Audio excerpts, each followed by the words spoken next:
If you run a business and you want more customers cheaper and faster, then you must build a YouTube channel. And what people don't realize is that you don't need a lot of subscribers to make this work. We launched this YouTube channel just a few months ago, and it brings in hundreds of warm leads every month, and it's generated us over $250,000. So in this video, we're gonna show you why most businesses are using YouTube completely wrong. And then we'll show you the exact strategy to turn your YouTube channel into a sales machine. So the first thing you want to understand is that YouTube mirrors your customer's journey. So in order for someone to want to buy from you, they have to first know that you exist, they have to like you, and they have to trust you. And YouTube channels were designed to mirror this exact process. Yeah, exactly. Viewers discover you through short form content, then they'll interact with you with long form content, and then they make a decision of whether they want to buy from you or not with CTAs. So short form content is meant to get more eyeballs on your business.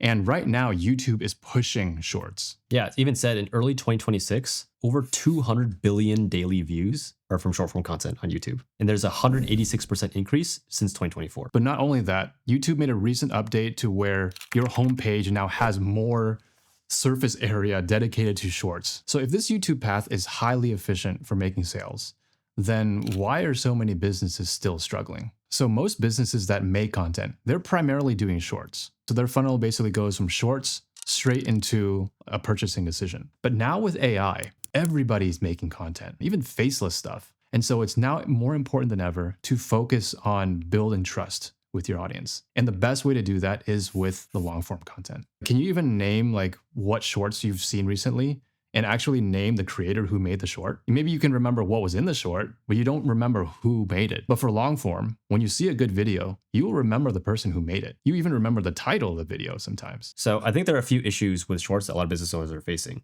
There have been many platform changes across like Instagram or even TikTok, where ads are now very integrated into the normal experience. Like when you're swiping, you don't know if you're watching an ad, you're watching someone's regular video, or if you're watching something AI or not. It just starts auto playing for you. So it's really hard now for people to just know like, am I being pushed something or is it actually authentic? I mean, we're basically out of the golden age for short form advertisement. Ad costs are going up, and so it takes a lot more to acquire a customer. Fundamentally, it's because cold traffic doesn't trust like strangers anymore. And when you just see ads, these are people you don't really know. And so the first thing that people normally do when they see an ad or they see your content, they will go to your profile. And if all you have on your profile is just more shorts that just feel like ads, then they're not going to really know, is this person legit or not? If you think about long form content, people use longs to do research. If you want to look up somebody or look up a brand, you will go to YouTube to deep dive on what they're all about. A lot of companies today even say that their YouTube channel is their new landing page. They're using YouTube as the front-facing content. This is why we're seeing like some of the biggest B2B brands are going all in on long form content for their business.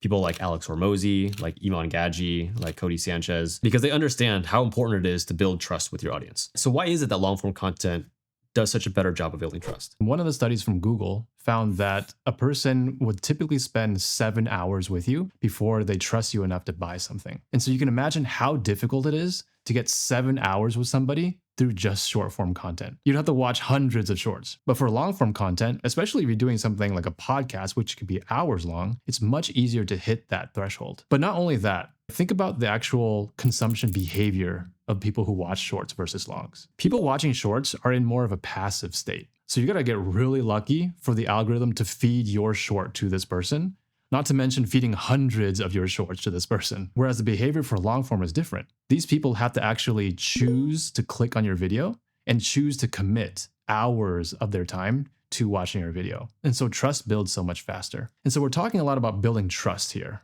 It's this word that some people kind of throw around, but how do you actually measure trust? Yeah, it's difficult. I will say for the past 5 months or so, I have taken over 400 sales calls for our business. And I've noticed a pattern. The people who have seen our videos on YouTube close at a way higher rate than the ones who have never seen us before. They probably show up at a higher rate too, right? Yeah, they show up at a higher rate and they seem excited to talk to me. It's almost like this fan behavior of, hey, I've seen you before. I know you and I know what you're talking about. I know your vibe and I love your videos. If someone comes to my sales call and tells me they like my videos, the chances of me closing them are way higher than someone who has never seen me before. They've had basically 7 hours to build that parasocial relationship with you over time. And it makes the sales calls actually go way smoother because I don't have to explain what do I do. They already know what we do. They already know how we help people. And so the whole process is less about me trying to sell them and almost flips. And so it's almost like they're trying to sell me on working with them. And that's a really good position to be in if you're a business owner. Not to mention our customer acquisition cost has gone drastically down. I know a lot of businesses run short form ads. If you pair that up with long form content, you get all those benefits of close rate and show rate, but you also reduce your CAC. There was a study that came out last year that found the businesses that were running organic content had a cost per acquisition that was 47% or more, depending on the industry, lower than anyone that was just doing paid acquisition. And it's because your long form content, if you do it right, is basically the sales call already. So when people are watching your long form content, you're already answering all their objections. And so when they come onto the call, it becomes pretty frictionless. We even had a client who said they show up to their calls with their credit card already out and ready to buy. But this only works if your channel is designed to attract the right people. The problem is most businesses are attracting the wrong type of viewer. And to prove this point, we need to look at how wealth is distributed amongst all the viewers. So the Federal Reserve has data on how wealth is distributed in the United States. So let's say that this represents all the people in the US. And let's say that these chips represent all the wealth in the US. So most people don't know this, but how much percentage of the wealth do you think the bottom half actually own? Probably single digits. Yes, it's single digits. It's actually about 2%. So this is the bottom 50% of society, and this is the top 50% up here. So of this wealth pie here, how much of this do you think is in the top 10%? It's probably a similar distribution, right? The ratio is probably very skewed to the top. Yeah, you're right. So the top 10% actually own all of this here. There's not even enough space to put all this wealth here. I'm going to draw a line here, and this represents 90% of society. So 90% of people own this much wealth. Now, this part's even crazier. Let's say of this 10%, how much of this wealth do you think is in the top 1%? I can't even guess, but it's probably going to be similar again, right? So basically the top 1% own about half this pie. So as you can see, most of the wealth in society is up here in the top 1%. So the vast majority of YouTube channels, they're running a strategy where they're just trying to get as many views as possible. And so if you're trying to get as many views, you're going for a portion of the pie that doesn't have a lot of dollars to spend. But in our particular strategy, if you're a business owner, you want to target people who actually have buying power. So obviously the analogy used here was with the wealth distribution in the country, and we're translating this to YouTube. We're not saying that you only need to sell to billionaires because obviously everyone wants to do that, sure. Really what we're saying here is that there are certain people that you can sell to who would be the most willing to invest the most amount of money to work with you. So a lot of businesses, when they start on YouTube, they're playing the wrong game. They're trying to get more views and go viral, and that is just broadly targeting anybody in this pie. That's what entertainment channels do. Everyone looks the same to them. But as a business, your job is not to entertain. Your job is to educate people. And when you educate people, what that means at the core is that you are solving a very specific problem that they have. And some people are willing to pay a lot of money to solve their problems. And so you don't need to play the views game. What you need to play is the targeting game. And ideally, target the people who are willing to pay a lot of money to solve those problems. And so your job is to just keep making videos that target your ideal customer. So you said every single video needs to solve someone's problem. So how do you make your videos actually help someone solve their problems? Well, you just need to make sure that you're hitting 3 specific things in all your videos. The first one being you want to hit their pain point. Because if they have a problem, you want to make sure that the person you're trying to reach, that you understand the pain that they're going through. Because that's the only way they would know that you've been there and you can relate to them to get to where they want to go.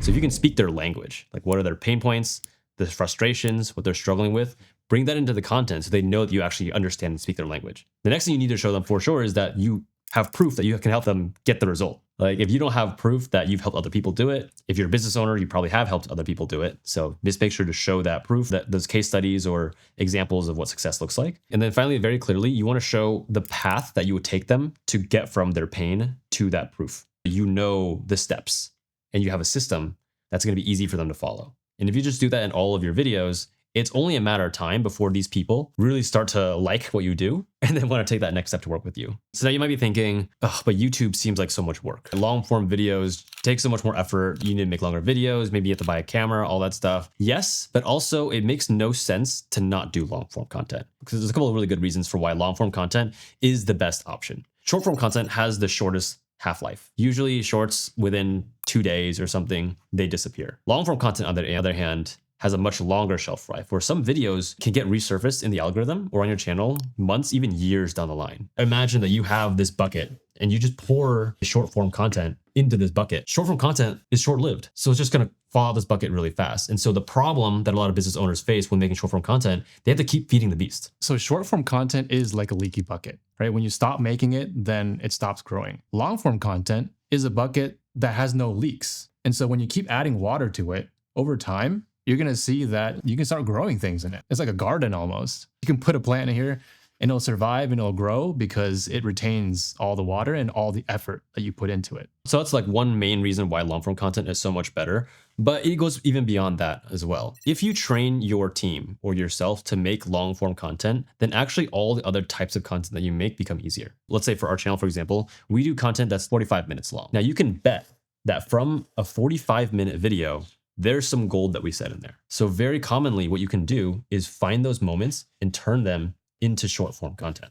So instead of making shorts and no long form, you might as well just make a long form video and then turn it into shorts. And so it's actually to your benefit as a business owner to make long form content because that easily becomes short form content at the same time. So it's 2 birds with 1 stone. Whereas it's really difficult to do it the other way around. In this way, you can capture 2 different algorithms because the long form algorithm on YouTube is different from the short form algorithm, but they feed into each other, which actually brings us into the third reason why short form is so strong. By creating long form content, you are actually creating a highway that feeds back into the funnel, because there's a feature on YouTube right now that was released very recently where you can actually link short form videos back to long form videos. And you know what you can do at the end of long form videos as well? There are end screens on your long form videos that go to other long form videos. And so what happens when you make long form content that grows this pot over time, you are building a library of videos that continues to pre-sell your prospects over and over and over. And the more videos you have, it becomes this network effect where they just get lost in a sea of content. And like I said, it builds the most trust. It helps you close the most. And so it makes no sense, again, why not use long form to make more short form to make more long form content? This is the strategy that the smartest businesses are doing right now.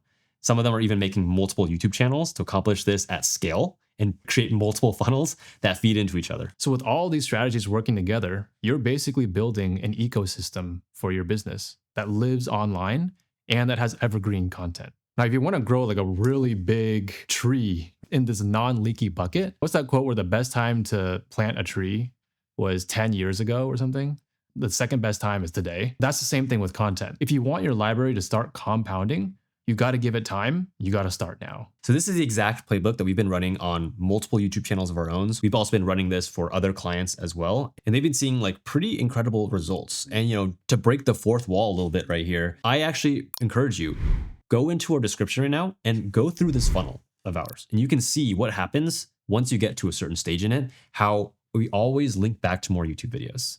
See how this like ecosystem actually works. And if you want our help installing it into your business, then again, check the link in the description below and we'll see how we can help you.